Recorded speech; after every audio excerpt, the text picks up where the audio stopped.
We need to raise the standard and continue to raise the standard from the ground up. Your past conditioning, your beliefs, you need to dump that and unlearn it and make room and opportunity for new stuff to come in. If you're feeling that feeling at all within your gut, you need to go with it. You have to have those people on your team who are willing to accept the change, because change is frustrating. All right, welcome back for from our hiatus, I guess, to episode Sabbatical. Sabbatical. Episode 27 of the Apps and Asphalt podcast. In case you forgot who we are, I'm Hayden. Zach Molesky. Thank you guys. Sorry for taking a month to get back to you guys and keep pushing podcasts. We've had a lot of transitions and, trying to sneak a podcast in the middle of the day has been brutal.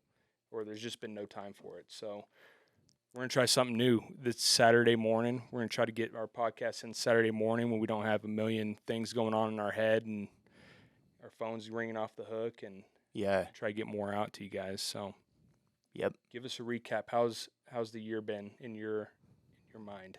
This year has been nothing short of a roller coaster in a lot of different ways. Some good, some bad, some just out of our control. But, if there's anything I've learned about this industry over the last 18 years is that expect the unexpected, plan for the unexpected, and be able to make decisions quickly, then follow through with them. So that's what we've had to do on a few different levels, from spot on site to NPP, a lot of different things, a lot of different moving parts, but yeah. Well, and this year's been, I've seen it even like being on LinkedIn, people are having a lot of cash flow problems this year for whatever reason. Yep. For us, rain's been a huge factor. We lost damn near a full month of work. More. So playing catch up on that, and, even starting jobs and not being able to complete them because of so much rain coming up has really put a damper in the cash flow on that aspect. But other things was, it was a slow start to getting deals signed, and then, like it does every year, it just hits quick. And we closed a ton of work in a short amount of time, which kind of created a little bit of a bottleneck is what it was. So it's just the challenges of the seasons, and every single year is always different, man. So I'd love to hear what you guys are going through right now, because it'd be interesting, because I know it's not the same everywhere, but like I said, on LinkedIn, I've been seeing a lot of people talking about some similar issues that they're having this year. So we're not one of those guys that just preach, everything is good all the time. It's not always roses and flowers. It's the reality of like what everybody is dealing with, from raising families to building companies to readjusting companies, and a bunch of in-between stuff that happens. So, the reality is we've got a lot of stuff going on, a lot of different moving pieces, but I feel like we've been able to, one, stay the course and weather the storm in the right direction, which has led us to just on the other side of the hill now, where everything should be moving in the right direction. Yep. But it's not always that way. So if you guys got triumphs that you guys are dealing with, or other things, I'd love to hear about them and kind of talk about it, and maybe we can help bounce some ideas off you guys. Yeah, so shoot us a DM at Apps and Asphalt on Instagram, Facebook, wherever. So what we wanted to talk about today, so we sent out probably around a month ago, posted on our story, what kind of topics would you guys like to hear? So we're going to start going through a couple of those. And today I got to find who the follower was. Okay. So it's Blacktop Solutions out of Canada. Actually, shout out. Appreciate you, man. So here's what he wanted to know. So growing from a one-man show to several, that's part one. And then also running numbers on equipment and growing. That's part two. So let's start with part one. The owner operator. The level one owner. Yep, level one owner. So going from a one-man show, meaning you have some sort of skill that is allowing you to believe that you guys can be an entrepreneur in one form or another. And then what does that do as you move forward? So everybody's goal as an entrepreneur when they get into the game is like, I want to make money, I want to be rich, I want to have employees, I want to have a following. What does that look like? But it's never a one man show. It takes a tribe to Yep. run a business. Yep. So your one man show should always consist of your next your next bit of money that you're going to invest into your company should be towards what does the next person look like, and not necessarily a laborer, but somebody who has the the day to day quick reality thinking of being able to just complete tasks, and critical thinking is probably more important than having somebody that is skilled in the trade, I Yeah. would believe. Yeah, I think so too. And that person, what we talk about a lot on the 8-figure course, in that section is like that person that you bring on your first hire is probably the most important because they can make or break you. They can be with you for the long run and help you build something special. And they don't have to be necessarily coming from the business themselves. Sometimes you need a person that can almost think a little bit differently, but is business savvy, can move quick on their feet. So we recommend trying to find someone who can almost be like your assistant or apprentice, or some guy or gal. It's 2023. We gotta specify Something. something that that can be Sorry. with you for the long run. So really invest in trying to find the right person, and really figure out, okay, what me as the owner, if I'm still going to be out there striping, then what tasks do I need to have somebody else take off my plate? Maybe it's scoping, maybe it's estimating, maybe it's doing some prospecting for you, so that way you can go and scope yourself. Figure out what they can help you with and figure out what they can't, and that's going to help you start getting some traction, getting some momentum going. But like you said earlier, man, it takes a tribe. It's not You can't do it by yourself. It's literally impossible. It's literally impossible.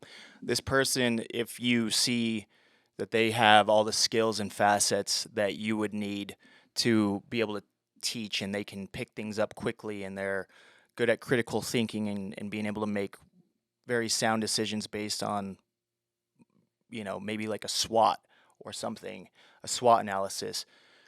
Which is Those, strengths, weaknesses, opportunities, threats, I think. Yep. yep, yep. Essentially, these could be people that could work themselves into a phantom equity position. They could be somebody that eventually you partner with on another deal down the road. They could be somebody that becomes a manager for your company prior to any of those other things. But uh, that's how you leverage yourself and multiply yourself. The crews and all the labor and all that stuff comes afterwards. So that's what I would start with, from going from a one man show to running several, because once you get another one of you that can help delegate the sales side from the production side, the logistics versus just the business development, Yep. then you're able to really just start growing. Let's talk about your owner operator days, your one man show days.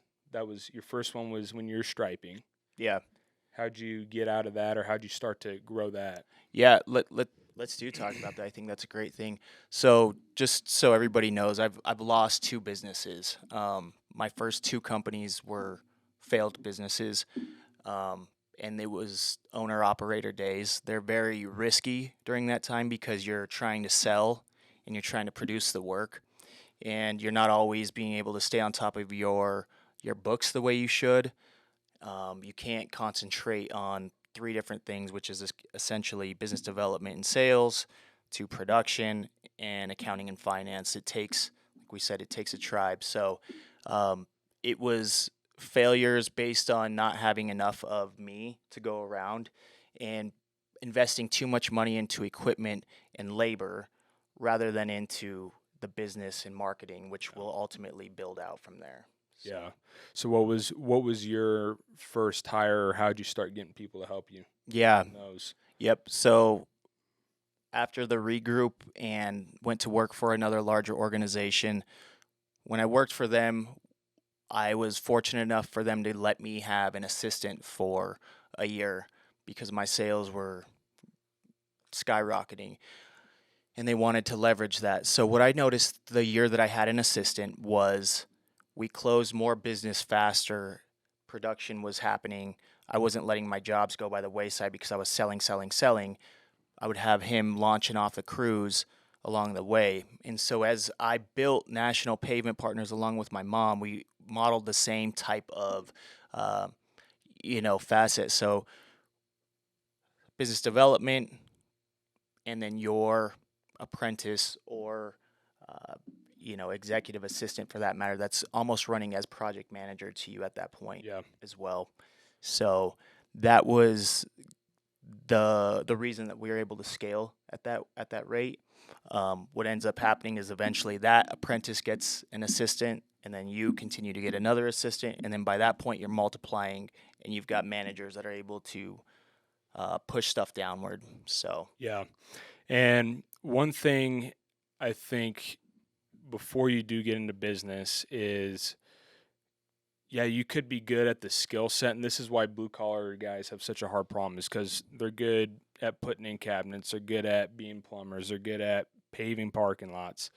So then, like I said, they want to go either work for themselves, they're tired of somebody telling them what to do, or they, want to make money, put their family in a better financial position. All that seems so great when you're starting it, but then you can quickly, if you're not set up properly from the start, can quickly get into a chaotic position. And I think a lot of that comes from like not sitting down and having the time, or taking the time to create an effective plan and vision of where you want to take the company and like your goals and how you're going to get there.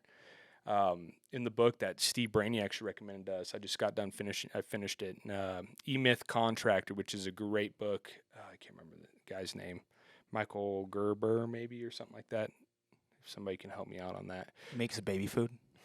he might be. He could. He does it all, I think. So, but anyways, he was talking. He was giving the story. It is Michael Gerber. Okay, cool. He's giving the story of exactly that. This guy was a framer. He started his own business. Him and his wife talked about it for a couple weeks.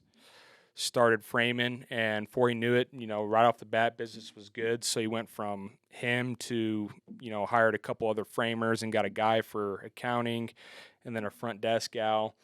And as time went on, like over the year, then it just got a little bit crazier and crazier. And he was the only one that knew how to do owner stuff, which was estimate, sale, produce, operate equipment, uh, do like the HR, the hiring, the firing. And then he didn't have any of them document any of their processes. And lo and behold, the accountant left. And then shortly after that, his front desk assistant left. And weeks later, he's bankrupt and the company imploded essentially. So it can happen very quick because the amount of stress and stuff that comes in when you're first starting out, it's a different ball game. It even is now. We have much different problems than we did, years ago. But make sure you're thinking strategically through your growth and how you want to do that. And there's plenty of guys out there that will talk about it. And it's really, you got to know how to run a business instead of being good at the skill set as well. Being good at your craft. I mean, it's always great to know your craft, but you have to advance up the totem pole. Nobody wants to always stay on equipment. That's not the retirement plan. So if you own, a t-shirt business and you're always printing t-shirts, and you guys do a great job on printing t-shirts, but you're always just the guy that's printing t-shirts, you're going to get lost on where the business is going. Because you can't steer that ship, or you need to hire somebody who can grow that in the direction that you need it to. But that involves a ton of trust. You're putting a lot into that person that is ultimately steering your ship for you, and you're producing at that point. So that person needs to understand business on a deeper level as well too. So just a few different ideas to think about and consider when you guys are growing. Just starting, yeah. Yeah. All right, let's get to part two of what he wants to know. So, running numbers on equipment and growing. We kind of touched on growing there. Let's go to running numbers on equipment. So, that's one thing that you've started and you are a huge stickler on is knowing your costs. And we talk about this a lot. A lot of guys are just still estimating, guessing on cost per square foot for paving and cost per linear foot for striping. They don't really know. It's just standardized for how they estimate. We've really spent a lot of time. Well, you started this on knowing our actual equipment costs and our labor costs, what it actually costs.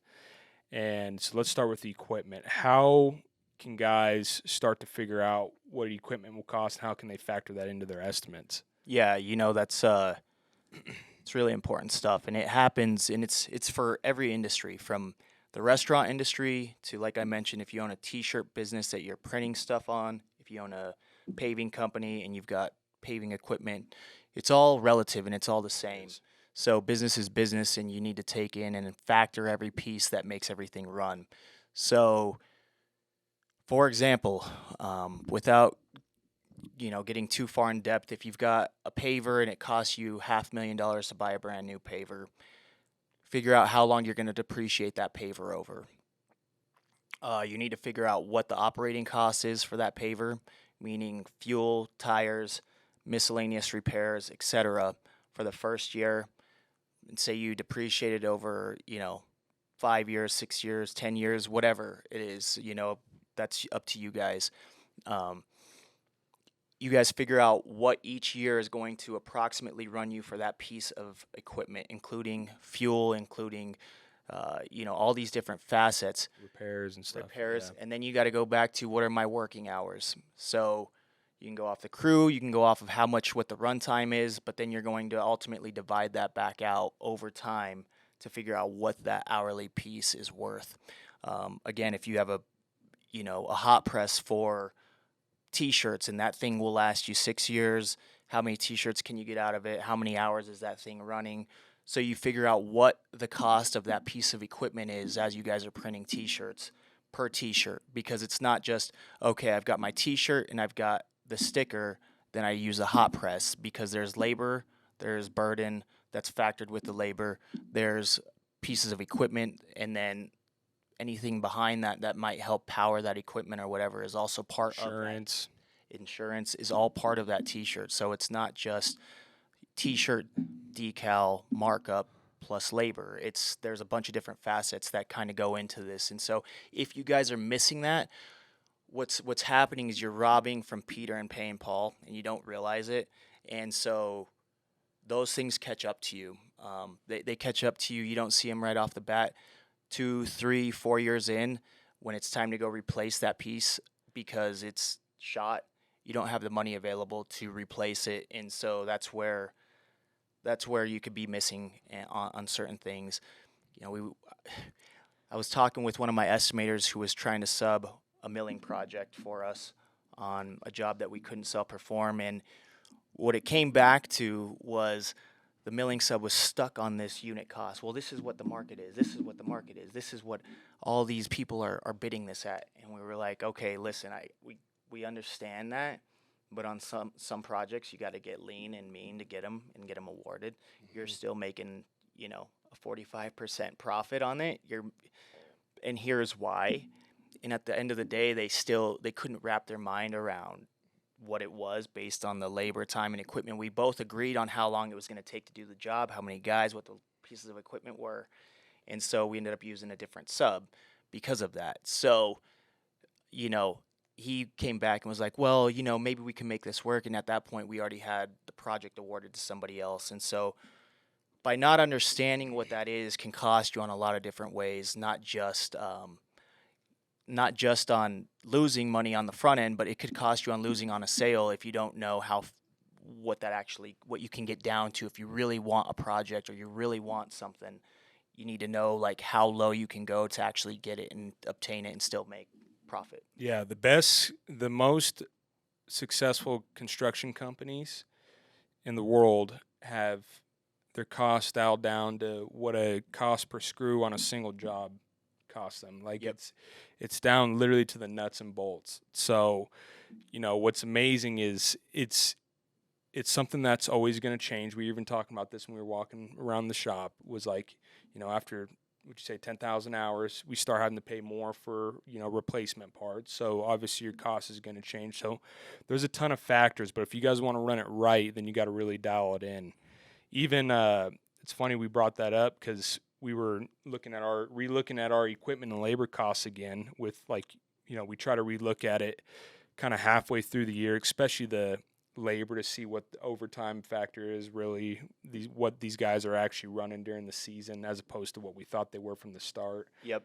And we make adjustments. But we got our even our striping crew hourly equipment costs with all the different pieces of equipment that they use, even from like a backpack blower To the stencils. to stencils to even concretes, like all the trucks and Yeah. their fuel burn ratio. There's so much to get into. Stripers are the worst. Stripers are the worst because, and rightfully so, because everyone alludes to them having a per linear foot. Well, what's your linear foot cost? What's this? What's your minimum? And it's like, everybody's trained them to just think one dimensional. So do they know what they're making on a job every single time? Some really good stripers and companies that have been able to build and scale, I'm sure they have figured that piece out, but a lot of them don't. Same thing on another one. I was dealing with another one, and they're like, well, this is, we need this amount per sign, and we need this for the bollard. This is what it says, and we're like, listen, we self-perform this. We know what the costs are. You can buy it from here and here and here, and we know your labor is going to be X amount. This isn't going to be a home run, but it's a good double. Yeah. You guys should probably take it if you're short on work. That ended up looking like it's going to come to fruition, but stripers they're tough ones. Yeah, they are. And I think striping in general, I know a lot of guys that are, owner operator stripers. Yeah. And that's one that nobody's ever really dialed in exactly, because all the cross hashes could be different sizes. ADA is pretty standard, but sometimes you got the double line, sometimes you got unique patterns, and it's hard to really figure out a good, accurate cost for striping. But at least starting by dialing what your actual little buggy costs you. Your striping machine, if you've got a driver, what your driver costs you. If you guys are, obviously your stencils are going to go a part of your equipment costing. Your trailer or in your vehicle, that will go against your equipment costing. And then it's pretty simple from there. You're going to take your labor, and if you're an owner operator, you need to pay yourself as a laborer. Yeah. So figure out what your rate is. that way you could eventually get out of that seat. But that's why you see so many owner operators in the striping world, is like They think it's free. they think it's free. So free labor, yeah.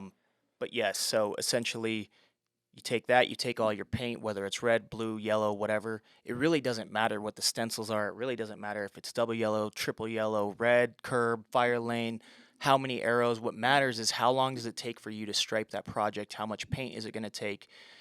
Plus your equipment cost, plus markup and margin. And then it's gonna change the game for you and allow you to be able to scale. And if you are charging per linear foot, you need to figure out how much money you're making per linear foot per project. That will help you guys out. That's a good way of putting it too. Yep. Figure out what's your wheelhouse. So, running on equipment and growing. All right. So let's say there's a paving company or asphalt patch company. They're starting to pick up momentum, and they want to go in and buy their first big piece of equipment, which is a paver. Talk about first time you bought a paver. We didn't just buy a paver. We bought a paver, a mill, and we hired on a paving crew, a milling crew. Yeah. That was a very dangerous time for us in the early days, even after the model that we built out that we considered to be pretty bulletproof at the time. We just didn't. It was a hair whim decision based on a bucket of work that came in right off the bat, and it's easy for people to see a $500,000 project, $1 million job, and say, even though we are, we could sub it out and make, whatever on it. Let's self-perform. This is a perfect time to start self-performing. It's a perfect example of lack of planning is going to get you into trouble because it took us a while to really dial in our equipment costs. It took us a while to understand our burden to a deeper level, to understand our overtime factor, etc.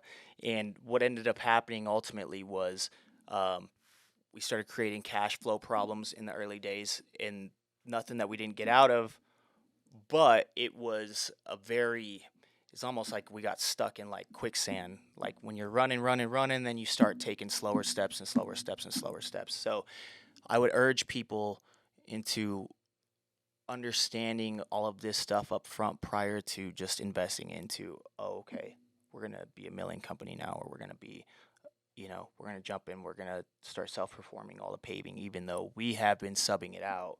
It's proven to do well for us over the last, 5 years or whatever. Well, not to mention is like, yeah, the equipment, the financial burden of it, but the people burden. You got to when you start bringing on people, that's when the problems happen. And we're not scaring you away that you shouldn't bring on people, but learning to manage that and manage crews and get buy-in from the crews, and because you're always going to have issues. Guys are going to show up late. Guys are not going to show up at all. They're going to leave you for 25 cents more an hour randomly on a day where you need the full crew. And there's so many things that you need to be prepared for, because that's when the unexpected happens, is the more you get people involved. I mean, and we're at probably 60, 70 employees when we're on full staff, during the go season, between 6, 7 different crews, and it's a lot, And we've even scaled back because of it. Like we've learned, like, okay, we don't like 10 crews. It's hard to manage. To manage 10 crews requires this many more supervisors. Do we want to take on that overhead through the wintertime? Blah, blah, blah, blah, blah. So we've been up to almost 100 employees, and we've scaled back because we've realized, like, okay, we have a tangible number that we need to subcontract and produce every single month. And as long as we can do that, then it's a better model for us. It's more controllable, and it's allowing us to come in here on a Saturday and knock this stuff out with you guys. Absolutely. Yep, for sure. So I think that's a good one, because we're going to record 2 today. So I think that's a good first podcast for today. So that was episode 27 of the Apps and Asphalt podcast. We're going to jump to the next one. We'll do kind of a doubleheader today. See you guys.